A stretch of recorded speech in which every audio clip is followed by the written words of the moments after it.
Hello বন্ধুরা, কেমন আছেন সবাই? আশা করি সবাই ভালো আছেন। আমাদের আজকের গল্প ডেভিল বর পর্ব 19, লেখিকা শিপা আফরিন।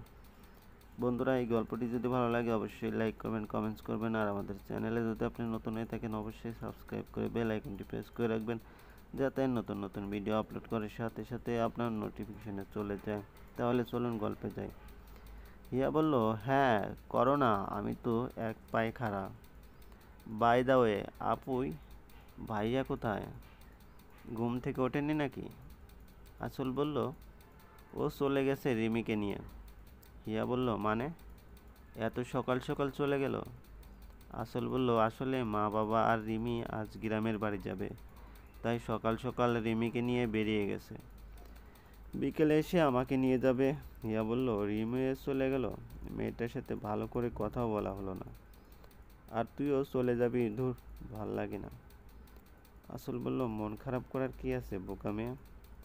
এখন তো আর নিজের স্বাধীনতায় চলতে পারবো না বোন। হিয়া বলল, আপুই, তোকে একটা কথা বলবো, কিছু মনে করিস না প্লিজ। আঁচল বলল, হ্যাঁ বল। হিয়া বলল, রিহান ভাইয়া সত্যি অনেক ভালো, ওই জিসান শ্যামরার মতো না। তুই ভাইয়াকে আর কষ্ট দিস না আপুই প্লিজ। আঁচল বলল, জানি তো, মুচকি এসে আঁচল আর হিয়া কথা বলছে অমনি রিয়াদ আঁচলের বাবা মা আসে। রিয়াদ বলল, কি কথা হচ্ছে দুজনের? আঁচল বলল, কিছুই না ভাইয়া, এমনি। আঁচলের বাবা বলল, রিহান কোথায় আঁচল? ও কি ঘুম থেকে ওঠেনি? আঁচলের মা বলল, আরে ও তো সকাল সকাল বেরিয়ে গেছে রিমিকে নিয়ে, আজ ওদের গ্রামের বাড়ি যেতে হবে, কাজ আছে কিসের তাই? আঁচলের বাবা বলল, ও আচ্ছা, আঁচলও চলে যাবি?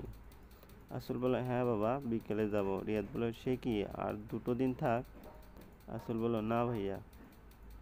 রিয়াদ বলল, বাবা দেখেছো তোমার মেয়ে কেমন জামাই পাগল হয়েছে? মুচকি এসে আঁচল বলল, ভাইয়া। আসলের বাবা বলল, হয়েছে, এবার খাওয়া শেষ করে তোরা এদিকে। রিহানের বাবা মা আর রিমিকে স্টেশনে ড্রপ করে দেয়। রিহানের বাবা বলল, রিহান শোন। রিহান বলল, বলো মা। রিহানের বলল, ওই দিনের মতো আবার ঝামেলা করিস না। যদি আমি শুনি তুই আবার ড্রিঙ্ক করেছিস, তো তোর কপালে শনি আছে বলে গেলাম। রিহান বলল, ও মা, আমি এই সব করি না, তুমি তো জানোই।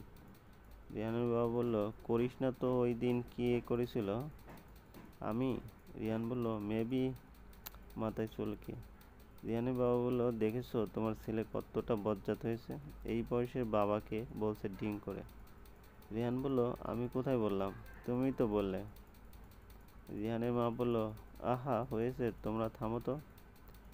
রিহান শোন, আসলকে দেখে রাখিস, ওর কিছু প্রয়োজন হলে এনে দিস, আর ওকে একা ফেলে রেখে বেশিক্ষণ কোথাও থাকিস না। রিহান বলল, ওকে মেরি মা।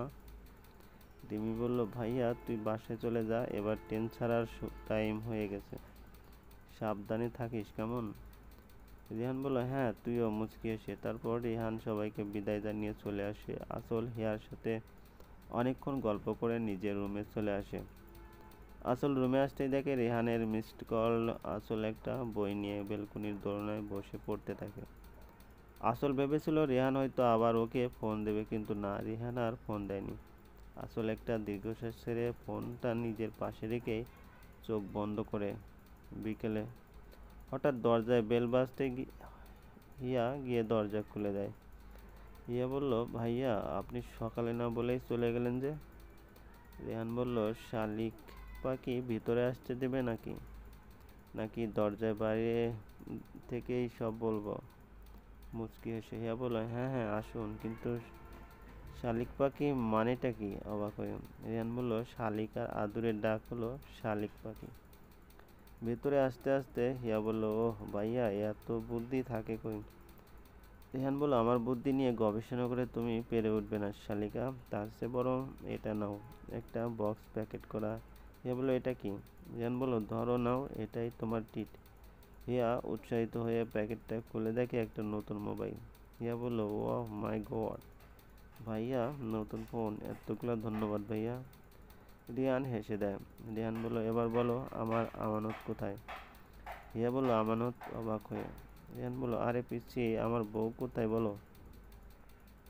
হিয়া বলল, ওহ আপু নিজের রুমে ভাইয়া, রিহান বলল, ওকে শালিক পাখি। রিহান আসলের রুমে এসে দেখে আসল নেই। রিহান বেলকুনিতে যেতেই দেখে আসল একটা বই বুকের উপর রেখে ঘুমিয়ে আছে। রিহান মুচকি এসে আসলের কাছ থেকে বইটা সরিয়ে নিয়ে আসলকে কোলে তুলে নেয়। আসলের ঘুম ভেঙে যেতেই দেখে রিহান আসলকে কোলে নিয়ে দাঁড়িয়ে আছে। আসল বলল, আপনি এসে গেছেন? রিহান বলল, যাবে না? আসল বলল, যাবো তো, আপনি বসুন, আমি ফ্রেশ হয়ে রেডি হয়ে নিই। রিহান আসলকে কোলে থেকে নামিয়ে আসলের কপালে চুমু দিয়ে বলে। রিহান বলল, যাও, আমি ওয়েট করছি। আসল মুচকি এসে ওয়াশরুমে চলে যায়। রিহান খাটে আদর্শ হয়ে বই পড়ছে। কিছুক্ষণ পর আসল বের হতেই রিহানকে দেখে মুচকি হাসে। রিহান বলল, বেবি, এইভাবে হেসো না, মরে যাবো তো। আসল রিহানের কথা শুনে জোরে হেসে দেয়। রিহান বলল, শোনো, শাড়ি পরেই চলো, গাড়ি করেই তো যাবো, সমস্যা নেই। আসল বলল, ওকে। শুনুন। রিহান বলল, হ্যাঁ বলো। আসল বলল, একটু হিয়াকে ডেকে দিন না প্লিজ। রিহান বলল, কেন? ভ্রু কুঁচকে আসল বলল, এত প্রশ্ন না করে ডেকে দিন। রিহান বলল, আগে বলো কেন? আসল বলল, ইয়ে মানে আমার সেফটি পিনটা লাগিয়ে দিতে। রিহান বলল, ও এই কথা, তো আমি আছি কি করতে শুনি? আসল বলল, আপনি মানে? চোখ বড় বড় করে। রিহান বলল, আমি মানে আমি লাগিয়ে দিই চোখ মেরে। আসল বলল, আপনি? রিহান বলল, বেবি। আসলের দিকে এগোতে এগোতে আসল বলল, লাগবে না আপনার হেল্প, আমি হিয়াকেই ডেকে আনছি বলে চলে যেন নেয়। রিহান আসলে হাত ধরে টেনে আসলকে নিজের সাথে মিশিয়ে নেয়। আসল বলল, আপনার হেল্প লাগবে না। রিহান বলল, চুপ। রিহান আসলকে পিছনে ঘুরিয়ে শাড়ির আসলটা ঠিক করে সেফটি পিনটা হাতে নিয়ে ইচ্ছে করে আসলের ঘাড়ে লাগিয়ে দেয়। আসল বলল, আউস, আমি কাপড়ে লাগাতে বলেছি, আমার শরীরে না। স্টুপিড কোথাকার। রিহান বলল, মুচকে এসে শাড়িতে পিনটা লাগিয়ে দেয়। রিহান বলল, বেশি লেগেছে বউ? আসলের কানে ফিসফিসিয়ে আসল বলল, সরুন। রিহান আসলের ঘাড়ে চুমু দিয়ে আসলকে ছেড়ে দেয়। হঠাৎ রিহানের এমন কাজে আসল থমকে যায়।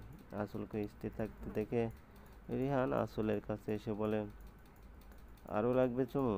চোখ মেরে রিহানের কথায় আসলের ধ্যান ফিরে। আসলের রাগী সুরে বলে, ডেভিল কোথাকার।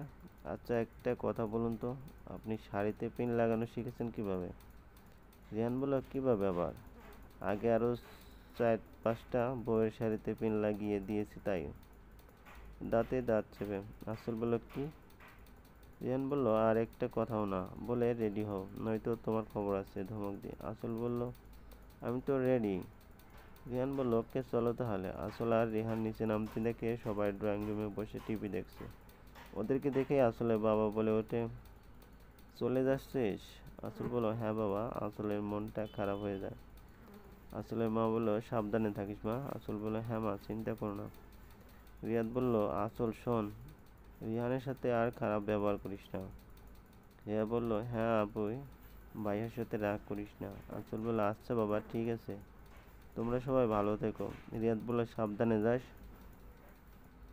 আসল বলল, ঠিক আছে ভাইয়া। আসল আর রেহান বিদায় নিয়ে বেরিয়ে পড়ে। আসল বেচারি মন খারাপ করে গাড়িতে বসে আছে। রিহান বুঝতে পারছে আসলের মন খারাপ। রিহান বলল, বেবি, এখনো কিন্তু আমার কাছ থেকে